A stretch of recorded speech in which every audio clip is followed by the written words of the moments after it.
Hello friends, welcome to BMH Learning. In this video, we are going to talk about transferrin saturation test. A transferrin saturation test tells us how much iron in the blood is bound to transferrin. What is transferrin saturation? Transferrin saturation determines an individual's iron status by using the ratio of serum iron concentration and total iron binding capacity, that is TIBC, as a percentage. In simple words, we can say it's the value of serum iron divided by the total iron binding capacity of the available transferrin. Now, what is this transferrin here?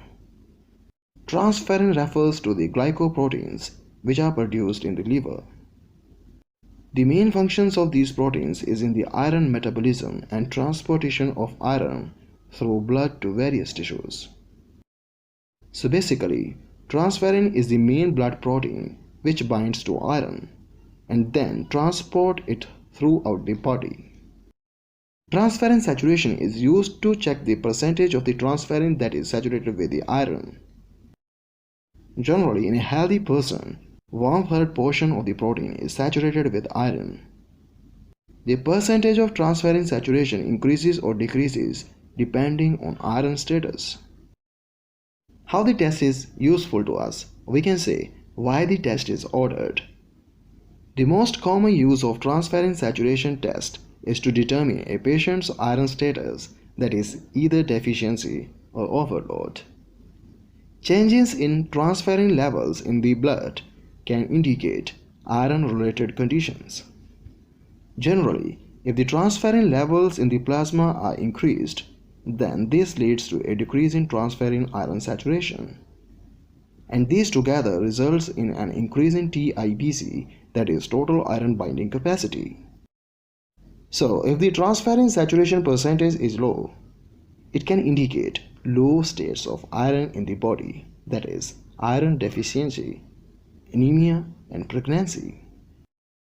On the other hand, if the transferrin levels in the plasma are low, this means an increase in transferrin iron saturation, and then we get decreased value of total iron binding capacity. So having said that, if the transferrin saturation percentage is high, this simply indicates high states of iron in the body, that is iron overload. You need to have a clear understanding of these differences and relations among transferrin saturation and TIBC. You can watch my other videos for the same. What causes transferrin saturation to change? Iron deficiency and a low transferrin saturation is caused by malnutrition. That means we do not have sufficient iron in our diet. Or another possibility is iron is not absorbed in adequate amounts. Either case makes us iron deficient. Iron overload and a high transferrin saturation is usually caused by an inherited condition called hemochromatosis and chronic diseases. Hemochromatosis is caused by a mutated gene that increases the amount of iron entering the body. Basically, individual affected with this condition absorbs 2 times of the iron as normal. And this much amount is really toxic for the body and can be life-threatening. Reference ranges. Transferrin saturations of less than 20% indicate iron deficiency, and transferrin saturations above 50% indicate iron overload.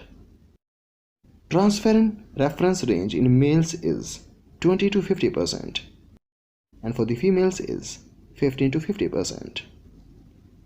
Results and interpretation. Higher transferrin saturation values occur in high iron states like megaloblastic anemia, sideroblastic anemia, and iron overload states. Decreased transferrin saturation values are usually found in patients with chronic iron deficiency, chronic infection, extensive malignancy, tissue inflammation states, uremia, and nephrotic syndrome. Symptoms of high or low iron. Symptoms of iron deficiency are tiredness and a lack of energy, shortness of breath, pale skin, heart palpitations. Symptoms of hemochromatosis are fatigue and a lack of energy, weakness in the limbs, joint pain, stomach pain, loss of sex drive, liver damage, type 2 diabetes, impotence or early menopause, jaundice. This was all. Thanks for watching.